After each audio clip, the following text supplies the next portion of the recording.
Are you running a business, or is it running you into the ground?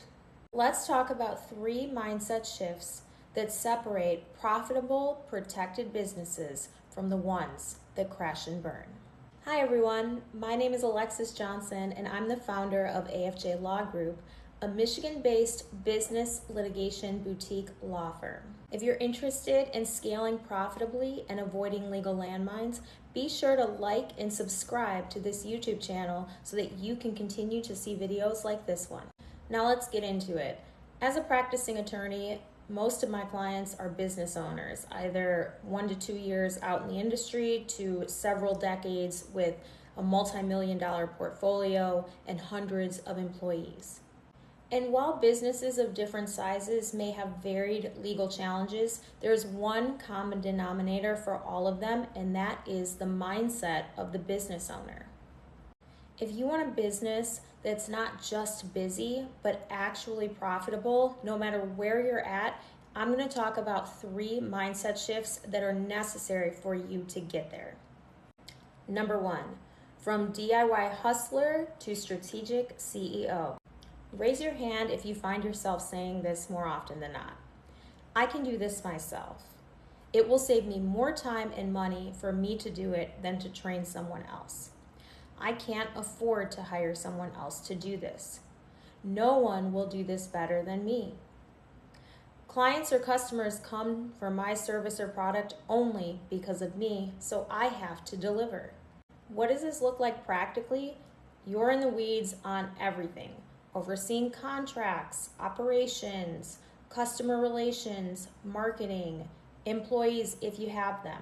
And you're so caught up in the busy work that you're not focused on the strategic planning and growth of your business.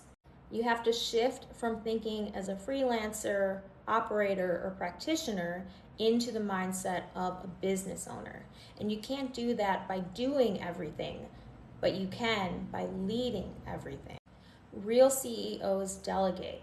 They protect their time and make decisions based on data. They also avoid playing every member on their team. They're not the lawyer, the CPA or financial advisor, HR manager, or head of marketing. As a lawyer, I can't tell you how many times I've seen contract disputes arise because the business owner tried to use a template or something they found on Google and go through and audit the contract to make it memorialize the legal terms and the effect that they wanted for the relationship, only for it to blow up way down the road. If you're still wearing all the hats, don't be surprised when things slip through the cracks. Number 2. From revenue focused to risk aware. A lot of times if the business is bringing in money, then everything seems all good, right? Not necessarily. You have to be focused on your risk mitigation to ensure that you're protecting what you're growing. Now don't get me wrong, it's important to understand the key indicators of the financial health of your business, but that's only one component to it. Because the biggest threat to profitability isn't just slow sales. There are other factors that impact your risk and the potential susceptibility of it that you may not be considering. Disputes with partners, vague contracts, over-reliance on one customer, these are all things that could seriously jeopardize the health of your business overnight.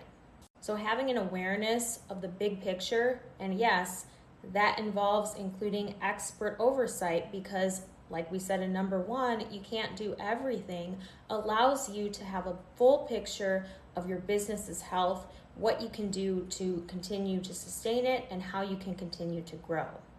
Number 3, and this is a big one, relying on word of mouth, handshake deals, friends and family discount, however you want to call it, but where you're not treating every customer that walks in the door as if you were an organized, successful, multi-million-dollar business. And this is for my newer to medium-sized businesses because I tend to see that a lot. I get a lot of phone calls about this where you start off with your best friend or with your cousin or your neighbor and everybody was in agreement over a text message or a phone call or dinner and drinks, but there was nothing ever in writing. And then things go sideways. And while there's obviously the legal component that I address with clients either through litigation or dispute resolution, there's also this subliminal underlying mindset shift that's necessary for you as the business owner. I think this is one of the harder mindset shifts because a lot of times people who operate this way tend to be solopreneurs, or they're just a single member LLC. They may be working remotely. They may have no or limited employees. And so they're not thinking of themselves as this big business. But I'm here to tell you that a lot of big businesses actually started small. And so by capping your own abundance and growth, by presenting what really is a limiting mindset, you are not only setting yourself up for unintended liability from the legal aspect, which is where I come in, but also you are telling yourself subconsciously that this is all you're going to be doing with your business, that you only deserve handshake deals or to work with those close with you. And you're kind of limiting what type of capability your business may have without even realizing it. And it's not to say that there's no recourse legally, because like I said, that's where I come in through litigation or dispute resolution or negotiating some type of compromise. But why even let it get there just by having a limiting mindset about your business? So let's recap. If you find yourself navigating these 3 thought patterns, it's time for a mindset shift. If this video struck a nerve, then I'm really happy to hear that, and I hope that you start incorporating these mindset shifts.